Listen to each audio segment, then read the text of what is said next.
مرزا صاحب جو ہے نا وہ اپنی انہوں نے بنائے ہوئے لوگوں کو کہتے ہیں کہ میرا جھنڈا لوائی اعظم من لواء محمد، میرا جھنڈا محمد صلی اللہ علیہ وسلم کے جھنڈے سے بڑا ہے. ٹھیک ہے. اب اصل میں یہاں یہ بیک پہ نہیں جا رہے کہ یہ صوفیاء ایک ٹرم کے تحت یہ لفظ بول رہے ہیں. ٹرم کیا ہے؟ وحدت الوجود، نظریہ وحدت الوجود. نظریہ وحدت الوجود کیا ہے کہ صوفیاء کے ایک جو صاحب حال لوگوں کا ایک پورا ایک طبقہ ہے، وہ یہ کہتے ہیں کائنات میں وجود حقیقی صرف اللہ کا ہے، باقی ہر ایک کا وجود اس کے وجود سے قائم ہے. دوسرا، یہ لوگ جب حال کے اس درجے پر ہوتے ہیں، یہ خاص کیفیت ہے، جذب کی خاص کیفیت ہے، یہ کوئی عام بات نہیں ہے، اور یہ حدیث سے ثابت ہے کہ بہت ساری دفعہ انسان پر ایسی کیفیت طاری ہوتی ہے کہ وہ ایسا کلام کرتا ہے جس پر اس پہ کوئی گرفت نہیں ہوتی ہے. مثلا رسول اللہ نے فرمایا، وہ حدیث میں ہے کہ ایک آدمی جو ہے نا وہ اس کا گیا، وہ صحرا میں سفر کر رہا تھا، تو اس کا سامان گھوڑے پر رکھا ہوا تھا، وہ گھوڑا جو ہے نا وہ لیٹ گیا، جب جاگا تو گھوڑا غائب تھا. اس نے کہا بھائی، وہ موت کا انتظار کر کے لیٹ گیا، اتنی دیر میں دیکھا گھوڑا سامنے کھڑا تھا. تو فرمایا کہ اٹھ کر یہ کہہ دیتے کہ اللہ تو میرا بندہ اور میں تیرا رب ہوں. خوشی میں یہاں تک وہ کہہ گئے. اب بتائیں کہ رسول اللہ صلی اللہ علیہ وسلم نے وہاں پر تو فتویٰ نہیں دیا کہ وہ کافر ہو جائے گا.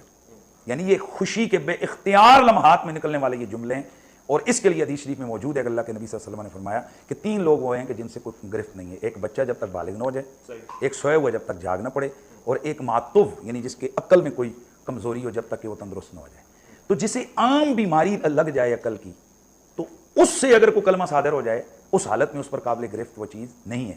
بات تو غلط ہے. میں اس کی طرف آ رہا ہوں. لیکن اگر کوئی جذبہ عشق الہی میں اس کی لوہے دماغ چٹک گئی ہو، اس سے اگر اس قسم کا کوئی غلط کلمہ جو ہے نا وہ صادر ہو جائے، تو اس کی تعویل کریں گے. اگر تعویل نہ ہو گئی تو ہم کہیں گے کلام غلط ہے، غلط ہے، غلط ہے.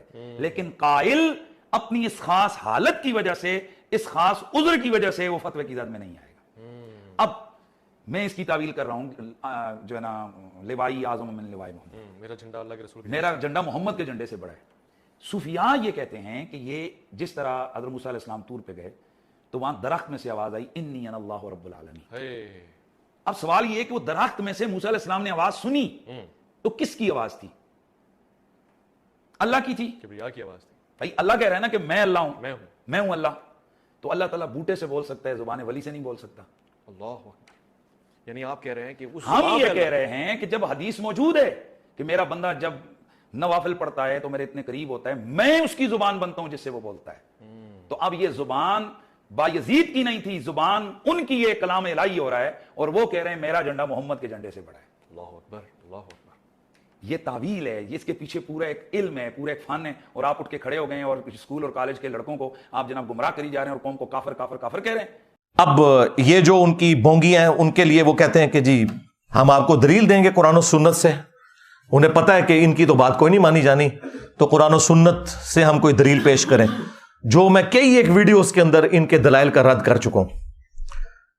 سب سے بڑی دلیل یہ دیتے ہیں کہ جی وہ صحیح بخاری کے اندر تعلیقاً ایک روایت موجود ہے مولا علی علیہ السلام کا قول، جس کی پوری سند سنن ابن ماجہ کے اندر موجود ہے، کہ نبی صلی اللہ علیہ وآلہ وسلم نے فرمایا 3 لوگوں سے اللہ تعالیٰ نے قلم اٹھا لیا ہے. نمبر 1 جو مجنون ہے، پاگل شخص. نمبر 2 سویا ہوا شخص. اور نمبر 3 جو نابالغ ہے. اب آپ سوچ رہے ہوں گے کہ ان تینوں میں ان کے بزرگ کہاں سے آ گئے. وہ کہتے ہیں وہ جو مجنون ہے نا، یعنی پاگل ہے. ہاں وہی پاگل ہے. اے اللہ دے عشق پاگل ہو جاندے نے. تو میں پھر وہ خادم رضوی صاحب والی گل کراں گا، اوے اینو ہلکا نہ جاڑو جڑا پونکدا جے نبی اتے پونکدا جے. اے سارے پاگل نبی اتے کیوں پونک کے گئے نے؟ کل تک تو تم ہمیں کہتے تھے با خدا دیوانہ باش، با محمد ہوشیار، اور بڑے فخریہ یہ مناظروں میں کہتے تھے کہ یہ آپ ہمیں بزرگوں کی شتیات نہ دکھائیں. یہ وحدت الوجود کی کیٹیگری میں نا وہ اللہ تعالیٰ کے بارے میں بات آتی ہے، نبی کے بارے میں کرتے ہیں تو ہم ان پہ کفر کا فتویٰ لگاتے. تو میں نے تو ساری گستاخیاں نبی کی شان میں نکالنی ہیں تمہارے بابوں کی. اب تم کہاں بھاگ کے جاؤ گے؟ با خدا دیوانہ باش، با محمد ہوشیار.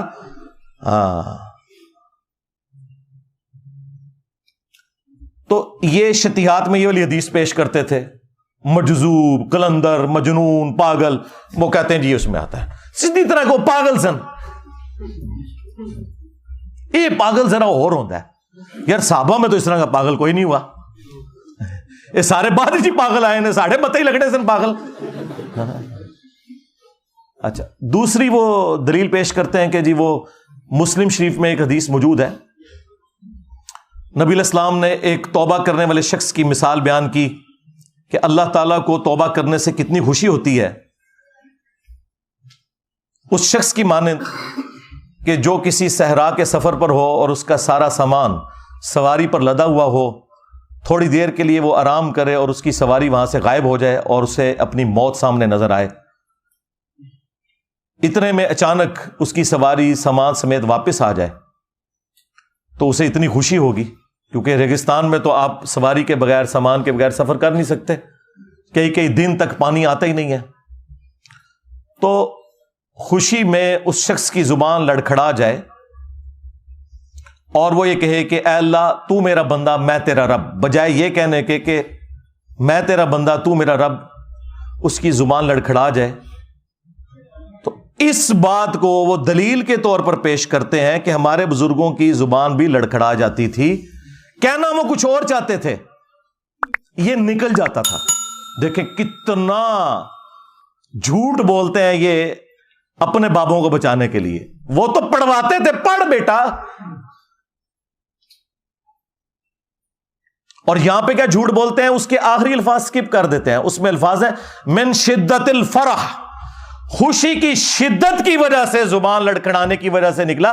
اس نے یہ کہا نہیں ہے, کیا وہ وہی رہا تھا. تو سلپ آف ٹنگ تو کسی سے بھی ہو سکتا ہے, اس سے آپ دلیل پکڑیں گے. اور پھر وہ تو ایک مثال تھی, تمہارے بزرگ جب بھی بولتے ہیں ہمیشہ ہی ان کی زبان لڑکھڑاتی ہے. چلیں جب بعد میں ہوش آتی ہے پھر تو انہیں پتا چل جاتا ہے نا, بعد میں توبہ کر لیں. بعد میں توبہ کو نہیں کرتے. اور تیسری دلیل اس ویڈیو میں انہوں نے پیش کی, انہوں نے کہا کہ وہ دیکھیں قرآن پاک میں ہے کہ موسیٰ علیہ السلام کی جب پہلی ملاقات ہوئی اللہ تعالیٰ سے, جیسا کہ اس کی شان کے لائق ہے, تو درخت کی طرف سے آواز آئی تھی.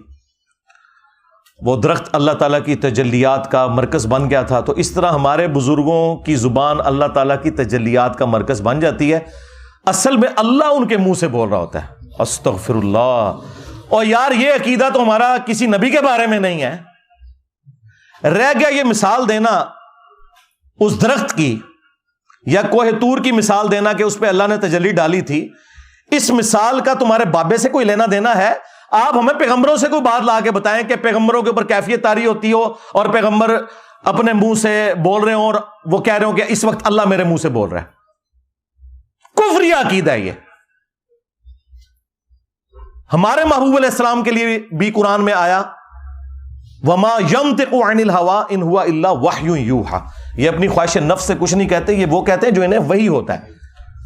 ہم تو رسول اللہ کے لیے بھی یہ نہیں مانتے کہ ان کے منہ سے اللہ بولتا تھا, وحی ہوتی تھی. کس بات کو کہاں جوڑتے ہیں جا کے. اور چوتھی دلیل یہ دیتے ہیں کہ جی وہ بخاری میں حدیث ہے ہاتھ بن جاتا ہوں, پاؤں بن جاتا ہوں.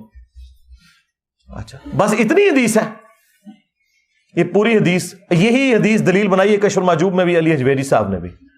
اس حدیث کے اوپر میں تفصیلی بول چکا ہوں, میری آپ یوٹیوب پہ ایک ویڈیو ضرور دیکھیں, توحید سے متعلق 10 دھوکے جو ان کے بزرگ دیتے تھے, ان میں نے اسے بھی ڈسکس کیا. یہ تو اللہ تعالیٰ نے کہا ہے کہ جب کوئی شخص فرائض پر پابندی اختیار کرتا ہے اور نوافل کے ذریعے ہمارا قرب حاصل کرتا ہے تو میں اس کے ہاتھ بن جاتا ہوں جس سے وہ پکڑتا ہے, میں اس کے پاؤں بن جاتا ہوں جس سے وہ چلتا ہے, میں اس کی آنکھ بن جاتا ہوں جس سے وہ دیکھتا ہے. تو کیا مطلب بھائی, کہنا کیا چاہ رہے ہو تم؟ یہ کہنا چاہ رہے ہو کہ اللہ اس کے پاؤں بن جاتا ہے, خود فزیکلی حلول کر جاتا ہے اس کے اندر؟ نہیں, یہ مطلب نہیں ہے. اس کے پاؤں نہ اور ہاتھ اللہ کا مظہر بن جاتے ہیں. بس پھر وہ ایک چھلانگ میں فلاں جگہ پہنچ جاتا ہے اور فلاں جگہ پہنچ جاتا ہے اور فلاں جگہ. بھائی اس حدیث کے اینڈ پہ آپ پڑھیں کہ جب وہ اپنے دشمن کے اگینسٹ مجھ سے پناہ طلب کرتا ہے تو میں اس کی دعا قبول کرتا ہوں. ہاں اگر وہ بن چکا ہے تو خود کیوں نہیں دشمن کی ایسے گیچی مروڑ دیتا؟ دعا کیوں مانگتا ہے؟ وہ تو مظہر بن چکا ہے نا. اس کا معنی بالکل یہ نہیں ہے. اس کا مطلب یہ ہے کہ کوئی شخص اللہ کے ساتھ کمیٹڈ ہو, پھر اللہ تعالیٰ اسے نیکیوں کے اوپر استقامت دے دیتا ہے. ہاتھ بن جاتا ہوں, پاؤں بن جاتا ہوں, آنکھیں بن جاتا ہوں. اس سے مراد یہ ہے کہ پہلے تو وہ اپنی کوشش کرتا ہے نا, اس کے بعد میں اسے استقامت دیتا ہوں کہ پھر پوری زندگی اس کی آنکھیں, پاؤں, ہاتھ, کان گناہ کی طرف نہیں بڑھتے بلکہ میری طرف ہی آتے ہیں، یہ میں اسے انعام دیتا ہوں۔ یہ کہتا ہے پھر انعام کیا ہوا؟ انعام یہ ہے کہ پہلے اس نے کوشش کی، استقامت ہی تو انعام ہے۔ پوری پوری زندگی نیک اعمال کرنے والے لوگ بھی اینڈ پہ جا کے اپنا بیڑا غرق کروا بیٹھتے ہیں۔ استقامت سے بڑی کوئی نعمت نہیں ہے۔ تو یہ اللہ تعالیٰ کی طرف سے اسے انعام ملتا ہے۔ لیس کمثلہ شیء وہو السمیع البصیر، اللہ کی مثل کوئی شے نہیں ہے، وہی سننے والا دیکھنے والا ہے۔ اللہ کے لیے آپ مثال ہی نہیں بیان کر سکتے کہ جی میں پاؤں بن جاتا ہوں، اس سے مراد یہ ہے کہ اللہ اس کے پاؤں بن جاتا ہے۔ نہیں نہیں نہیں، یہ لٹریچر کی زبان میں بات ہو رہی ہے۔ ہمارے نبی علیہ السلام کے لیے ہے نا، قل ان صلاتی ونسکی ومحیای ومماتی للہ رب العالمین۔ اے نبی تم فرماؤ اپنی امت سے کہ بے شک میری نماز، میری قربانی، میرا جینا، میرا مرنا سب کچھ اللہ کے لیے۔ اچھا دیکھیں، ساری عزتیں انہوں نے اللہ کے نام کے اوپر، رسول کے نام کے اوپر ویل کی ہوئی ہیں، لیکن اس کے اگینسٹ عبادت ان بزرگوں کی کروا رہے ہوتے ہیں، بڑے پہنچے نے اللہ نو کدھر ذکر بھی نہیں کرتے وچ۔ جب ٹیکنیکل ڈسکشن ہوتی ہے تو پھر اللہ کو بیچ میں ڈالتے ہیں۔ میں اسی پہ پھر عرض کرتا ہوں نا کہ عزتیں اویل کی تم نے اللہ اور اس کے رسول کے نام کے اوپر، عز و جل و صلی اللہ علیہ وآلہ وسلم، چندے بٹورے تم نے قرآن و سنت کے نام کے اوپر، سواریاں سوار کی تم نے مکے اور مدینے کے نام کے اوپر، اور پھینکی جا کے بغداد شریف، اجمیر شریف، دیوبند شریف، بریلی شریف میں۔ غداری کی ہے تم نے اللہ کے ساتھ اور اس کے رسول کے ساتھ، عز و جل و صلی اللہ علیہ وآلہ وسلم۔ پھر دیکھ لو اس غداری کا انجام کیا ہوا ہے، کتنی بڑی بلا اللہ نے تمہارے اوپر چھوڑ دی ہے۔ ہاں میرے نبی عیسیٰ ہے ہی کوئی نہیں، تیرے بابے تھے، شے ہی کوئی نہیں۔